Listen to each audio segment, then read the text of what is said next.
weren't those three of the best wedding speeches you've heard?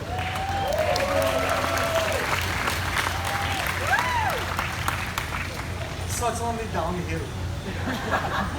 But before I start, I've always told my children, please show gratitude and appreciation when you can, because first, there's no downside. So first, to my Wharton friends, we became friends and met each other 33 years ago this month. Jeff, who flew all the way from Virginia. Ken, who flew all the way from Thailand. Eduardo, Angel, thank you very much for coming and being part of this, since you all knew Nicole before she was born. And to my very best friends from my teenage and college life, Butch, Juan Miguel, Louis Paul, it makes it better to have you here. And I'm just sorry, two people who wanted to come here, Michael Carville and Rod Romulo, are not here.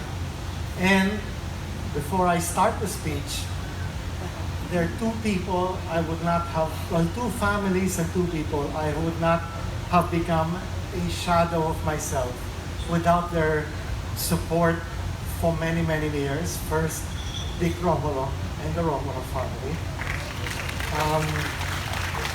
I may not be your son, but you were like a father to me. And to the Benaventuras, Chito, who hired me to the Romulo Law Office, I hope you don't regret it. And to my former boss, Paeng, who's not here, and to Chito, the only Benaventuro I didn't work for, but still had to put up with me. So thank you again for all your kindness over the years. So now for the speech. To those of you who used to read Nicole's newspaper column, you may find this of some amusement. And for those who didn't, my apologies for what follows. Okay, listen carefully. Thank you all for joining us in celebrating the transfiguration of these unquotidian personages that have become a neologistic and syncretic consanity from a multiverse of protoplasm into a singularity that will further metamorphose into pulchritudinous multiplicity to satiate the apotheotic wish of their primogenitors.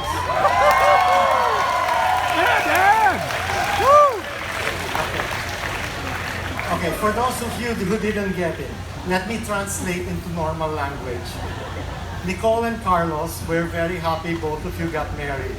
Now, Nicole, please make your mommy happier by giving her the intelligent and beautiful grandchildren we know you will soon have. Now, unfortunately with children, we only have responsibility with attempted or intermittent authority. And by the way, my Tony often tells me I have 4 children and you are the worst. With grandchildren, unlike children, she will have authority without responsibility. So please give her the relief she deserves. Before I get to Nicole, let me say we are very pleased to welcome Carlos, who I know will continue to be an increasingly successful and accomplished person who is destined for great things. And I'm not speaking as an independent director of Aboitiz Equity Ventures, but as your father-in-law.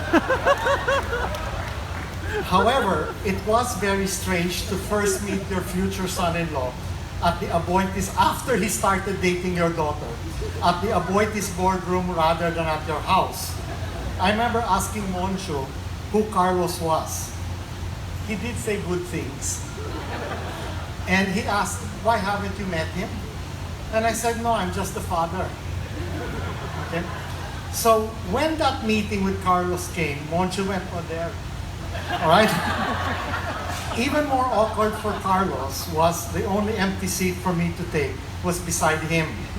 Though I'm kind of not sure if that wasn't by design from the other people in the boardroom. When I told Nicole about my meeting Carlos and the circumstances, she was in Yale at the time, and she told me she screamed when she read my message, and told me afterwards Carlos said I was a very witty and intelligent person, to which I told Nicole, sip sip, okay, which means brown noser, okay, to those who are not Filipino. So Carlos, from the bottom of my heart, thank you very much for your kind but grossly exaggerated sentiments. However, now that I'm your father-in-law, please feel free to keep it up. However, I am sure John and Monshu will tell you, I am a world-class ass licker. So please know what standard is expected. However, Nicole, while I don't know Carlos as well as you do, if your union with Carlos is as treasured as my friendship and dealings with the Aboitises have been over decades, you will have a very happy and lasting marriage. Although Monshu and John might disagree. But now, Nicole was always, so Nicole, you think you've been spared? I'm now getting to you, okay? Nicole was always a very intelligent, perceptive, and opinionated even as a child.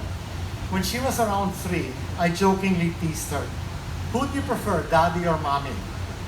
She laughed and answered, I like daddy the best and mommy the most. 3 years old. When she was 5 and she was at Assumption, her teacher asked her what was her favorite song. And she said, Recondita Armonia. And when her teacher looked perplexed, she answered her teacher because the teacher told me, it's from Tosca, it's by Puccini. Okay? When she was around 12, Nicole was looking at my Tony and my wedding pictures. And after looking at several pages, she looked up at me and said, you know, Daddy, you used to be good looking. I was very proud of my reply. I said, Nicole, one day your children will tell you that. She actually looked very disturbed and walked away. Now, weddings are unintentionally excellent guideposts. When we are taken as kids, it's like going to a fancy version of Mass that takes too long. Like, the Mass is ended, now why can't we go in peace? All this picture taking, okay? As teenagers, we generally know the people getting married and wonder when our turn will come, what will they like? When it is our turn and our groups and our friends, we are happy and optimistic and wish and hope all is well. We enjoy being at the head table if we are part of the entourage and when it is our wedding. Then as we get a little older, we have a bit of a bemused, been there air about it. But when our children get married, we are happy for them, but we also realize our time is past. And we are now less concerned about ourselves and take more pride and happiness in the success and accomplishments of our children. Late in his life, John Rockefeller Jr. wrote his accomplished sons. You know, Nelson, who became vice president, David, head of Chase Manhattan, Winthrop, who was governor of West Virginia. He said, I used to be known as my father's son. Now I am proud to be known as the father of my sons. Nicole and Carlos, I know all of us here, and sadly some who are not, are very proud to be known as your parents, grandparents, siblings, aunts, uncles, cousins, and friends. I'm sure we will all continue to be proud of both of you, and increasingly so. It has been an honor to have become a friend of the Pulitzer Prize-winning author Viet Thanh Nguyen. In one of our conversations about writing, he told me, always save material for a sequel. So don't worry, Miguel and Enrique. I will stop so that I have stories saved for when your turn comes, assuming, of course, you want me to speak. So I thank all of you for joining us on what is a very special and joyous day, made more special by the effort many of you have made in coming, and the completeness that comes from our being able to share this wedding with all of you. All of us, all of you are very special to us and treasured by Nicole, Carlos, and their families. Nicole and Carlos, we are very proud of and happy for both of you. And can everyone please join us in celebrating your wedding and wish you both a long, happy, and prosperous life together. And that's the end of the speeches tonight. Dad! Yoo-hoo! All right, you're next. Look forward to it. That made it to